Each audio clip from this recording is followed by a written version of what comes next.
Okay, this is the weed scouting update for the week of April 9th, 2020. My name is Tyler Mays. I am the Texas A&M AgriLife Extension IPM agent for Hill and McLennan counties, here located within Central Texas. This is a trial run. It's an idea I've had for about a year and a half now, of using a 10 to 15 minute video to cover what was being seen in the area crops, pest wise, or maybe it's we're starting to see a flush of weeds come up or diseases coming into the area. This will not replace my traditional newsletter that I've been sending out to my newsletter mailing list. This is just another option for somebody to get the information because they might not have had time to read the newsletter. They may not like to read the newsletter. They probably would much rather listen to a video or an audio clip of somebody saying what was going on as they're driving a tractor or driving between fields or driving to go pick up parts. It's just whatever. They need to be doing whatever can get more information of what's going on as far as pest status goes out to the people who need it the most. However, this is kind of early. I'm still trying to figure out how I'm going to disseminate my videos. I'm thinking I'm going to use Facebook and Twitter to help share the word that a new video was published and put the videos up on YouTube channel. So all you would have to do is subscribe to the YouTube channel, like the videos when they come up, and they will slowly start telling you every time that I upload a new video to my YouTube account. So now let's get into the main focus of this video of what's going on in the wheat crop. Currently, growth stages are ranging from heads just emerging from the boot in some of our soft wheats that are planted in Hill County to the late milk to early dough stage in some of our earlier planted hard red wheat varieties out there. I will say the insect activity this year has been a lot lower than what we saw in 2019. We did see some aphids early spring. However, we had some beneficials move in and put them under control, and now they're almost non-existent thanks to our beneficial insects, and our weather environment's also been favorable for some beneficial insect diseases to take over and keep their population in check along with the beneficial insect population. However, I have started picking up some armyworms in a handful of my wheat fields. However, on the good side, most of those are still below the economic threshold for armyworm diseases. Unlike last year, we did not have a heavy stripe rust year, and to date we haven't had a heavy leaf rust year yet.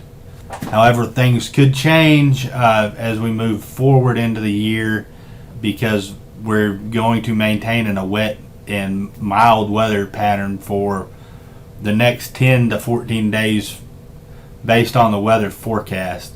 And this wet and mild temperatures that we've been having for the last month and a half have allowed for a few other diseases that we don't typically see this late in the year to infect the plant and actually maintain infection in the field for quite some time.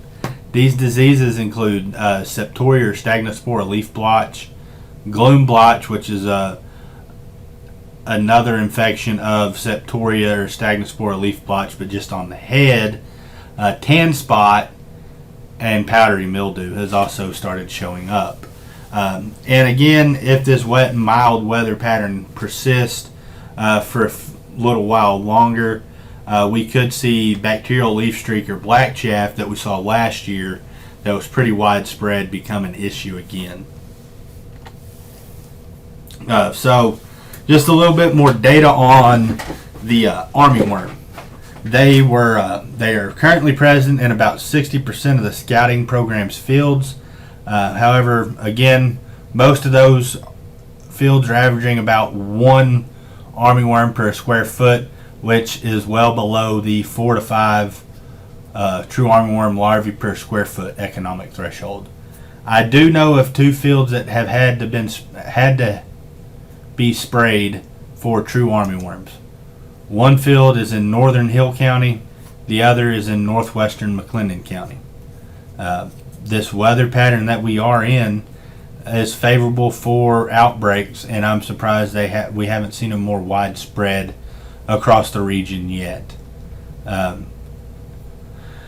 Early detection of armyworms is crucial to minimizing yield loss from the insect, because the smaller the worm, the less plant material it consumes. So if you can get it before it gets to a half an inch or bigger, you are greatly reducing the amount of leaf tissue it is eating, and plus detecting them early is key to get better control of the insect population, because the smaller the worm, the easier it is to control it. Just like if we were controlling bollworms in cotton, you would want to try and get the product out there on the youngest worms you could, instead of trying to spray an insect that's a half an inch long and down feeding in some bowls and will probably never get controlled. Here's the picture of a true armyworm. Its head capsule is a tannish brown color, and unlike the fall armyworm, it does not have a very prominent inverted Y on the front of the head. Generally, the body of it can range from green to brown in color, with lighter stripes running the length of the body, 2 in the middle of the back, and then you have some running the length of the body on the side as well. Moving on to our diseases that are an issue now, Septoria or Stagnospora leaf blotch is becoming more prevalent in fields across the area, especially over the last 2 weeks. Currently, though, the lesions are staying down in the lower canopy, with the exception of 2 fields that have lesions in the middle canopy. These fields with the lesions being seen in the middle canopy are fields that had been infected with Septoria or Stagnospora earlier this spring, and fungicide helped minimize the spread of it, and then now that fungicide is starting to play out and it is starting to move up the canopy. But where the crop is, it will probably not need to be sprayed again. Currently, Septoria or Stagnospora leaf blotch is not a big concern for most of the wheat in the county. However, some of our younger wheat fields need to be monitored closely, because if the weather conditions stay the way they are, we can see this disease reproduce very quickly and quickly become an issue of economic importance to a particular field. And then symptomology-wise, the lesions are going to start as small chlorotic spots, but as that lesion ages, it's going to develop a lighter tan color. And as once it matures, it will actually produce black to brown spots within that lesion. And these are actually called the pycnidia, and that's the spore-bearing structures that will actually release the spores into the air to go on and cause a new infection somewhere. Here's just 2 pictures of Septoria or Stagnospora leaf blotch. It's up to you what you want to call it. It's the same fungus, just Septoria was the historical name for the fungus, and they recently changed it, so they changed the common names for the diseases as well. The picture on the left is a fairly aged Septoria lesion.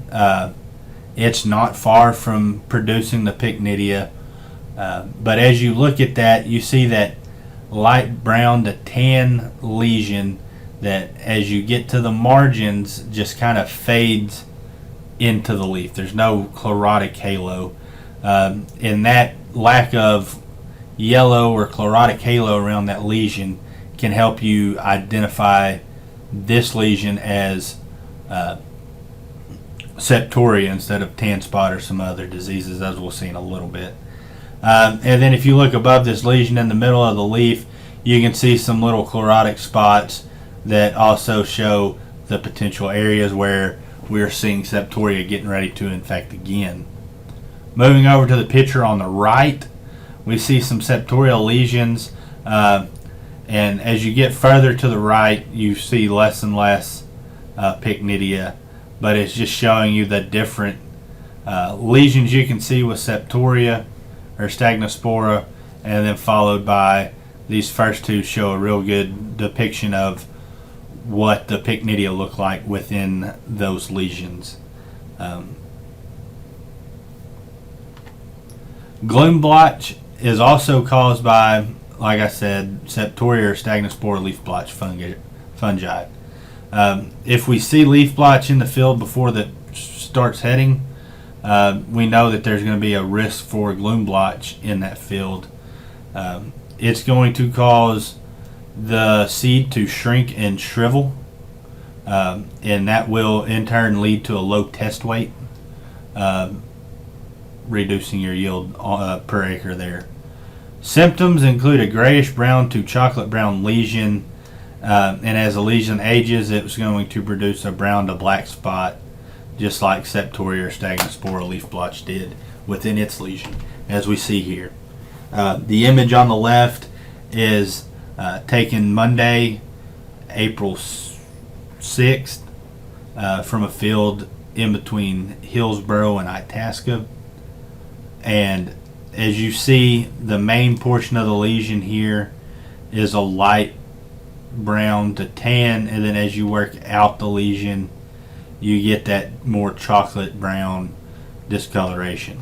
As you go up to the point of this lesion or towards the top of that gloom, you start seeing some black growth.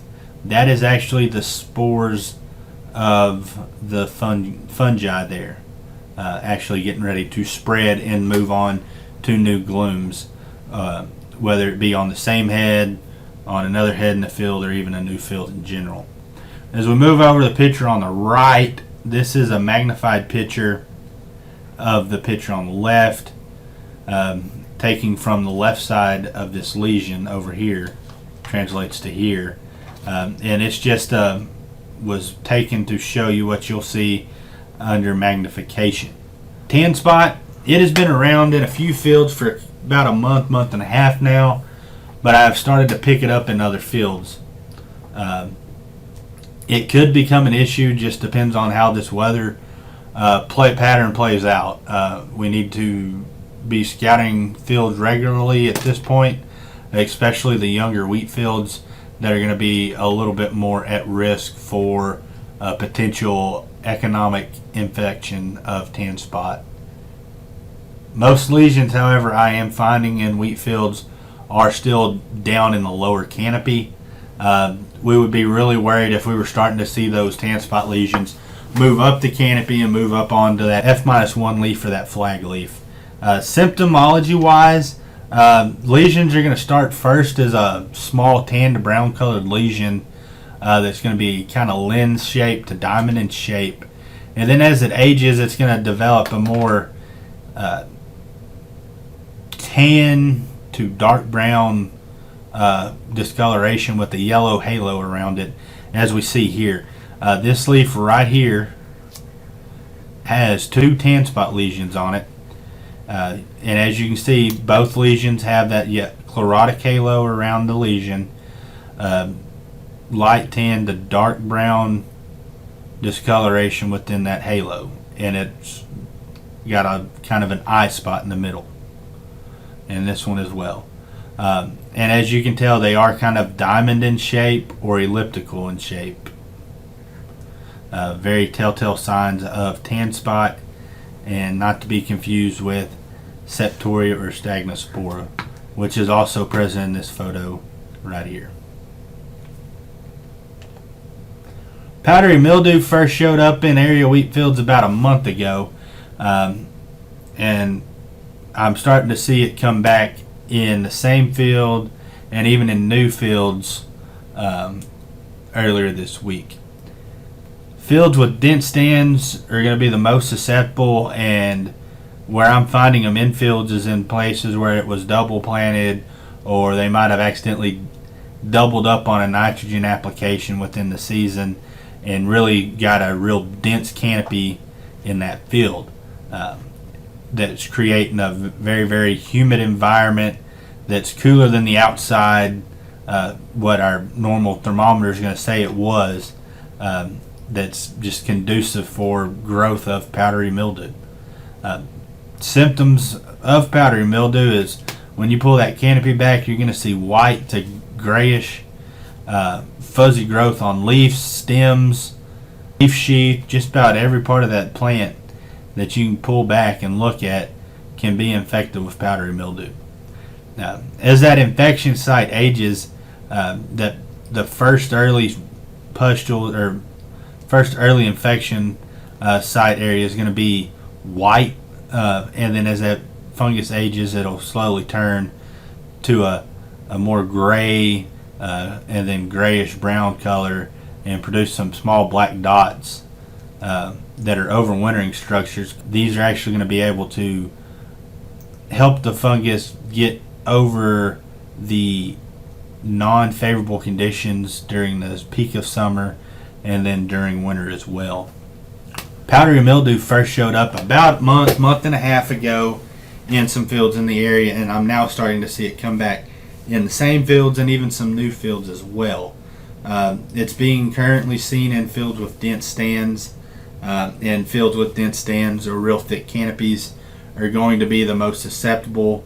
And checking fields or regions of your field that have dense stands is a smart thing to be doing right now, because that is a very susceptible part of a field. When we have dense canopies, we don't get the evapotranspiration like we normally do from a little thinner stand, and it creates a very, very favorable environment. The humidity is much higher, and then the temperature in that canopy is actually lower than what's outside of the canopy, so it just makes it to where that powdery mildew or any other fungus can just grow. Symptoms of powdery mildew is going to be a white mycelial mass on top of the leaf surface at first, and then as that fungus ages, it's going to develop a grayish appearance, and then move on into more of a grayish brown appearance. And additionally, as that infection ages, the fungus is producing these small black dots about the size of a pinpoint that they'll actually use to get through the dog days of summer or the dog days of winter, and then start infection again in the fall and in the spring. Here's just some pictures of powdery mildew. This picture on the top right or top left was taken about a month and a half ago in one of the first fields I found powdery mildew in. As you can see, you got some powdery mildew occurring on this leaf here. You got some back here and back over here as well. This was probably a lighter spot of the field where it was, but that field ended up getting sprayed in a timely manner to try and minimize the spread of powdery mildew within the field. Moving on to the picture on the right, this is a more recent picture. This picture was taken on Monday afternoon, April 6th, and it actually shows those brown to black round pinpointing sized dots that are overwintering structures or dormancy structures, shall we say, because they'll help that fungus get through the summer as well. And as that ages, that will become the only way for that fungus to grow, is from those spores germinating again. Moving on to bacterial leaf streak or black chaff. I have seen a few fields that appears to have bacterial leaf streak already infecting the plant. Bacterial leaf streak is kind of hard to distinguish between the bacterial disease and some other diseases that are out there. But after seeing what I saw last year and seeing this year, I've got a pretty good confidence that it is bacterial leaf streak. Just waiting on some confirmation to come back from the lab and say that it was. have not seen any symptoms of black chaff yet. But if we do continue in this wet and mild weather pattern we're in, we could see it become another problem in our wheat crop. So symptomology of bacterial leaf streak, we're going to see a water-soaked elongated lesion that's light brown in color. And then for black chaff, we're going to see longitudinal stripes on the glooms that are purple to dark brown or even black in color. This discoloration can be seen on the glooms, the awns, and even the peduncles, which is the portion of the stem in between the flag leaf and the head. Here's two pictures of bacterial leaf streak on the actual leaf. The picture on the left is the leaf that I suspected to be bacterial leaf streak about a week and a half ago. As you can see, you see these elongated lesions that are tan to light brown in color with some water soaking appearance along the edges of those lesions. Move over to the picture on the right. This is a picture from a wheat plant that had black chaff in 2019. Again, you see this light tan to even a brown discoloration that's elongated along the leaf with some potential water soaking along the edges of these lesions. Very, very telltale sign. Another way to tell that it is a bacterial leaf streak is if you come out during humid conditions or right after a rain, you can sometimes see a bacterial ooze coming off of this. And then as that ooze dries, it creates real shiny flakes or even dots on that leaf that are it's real shiny. If you hold it just right in the light, you can see it. Here we have the black chaff stage of infection in the black chaff bacterial leaf streak disease complex. As you see in the top left, you see the infection on the gloom and on the awns of a wheat head. Looking at the gloom there in the focus, you see the dark brown to black to purplish discoloration running longitudinally from the top of the gloom towards the bottom of the gloom. A very characteristic sign of black chaff in wheat. Moving on to another portion of that picture, the discoloration of the awns. It's not the greatest picture in here because I was focusing more on the discoloration on the gloom than the awn. But as you see, this barber polling where it's discolored, normal, discolored, normal is also a very telltale sign of black chaff in wheat compared to some other head diseases that we may see that are fungal that don't necessarily discolor the awns. Moving over to the picture on the right, this is actually a picture of the peduncle symptomology where we're seeing that brown to black to even kind of a purplish tint running from up and down the stem or up and down that peduncle in between the flag leaf and the head. This was also another telltale sign. I'd like to thank you all for watching.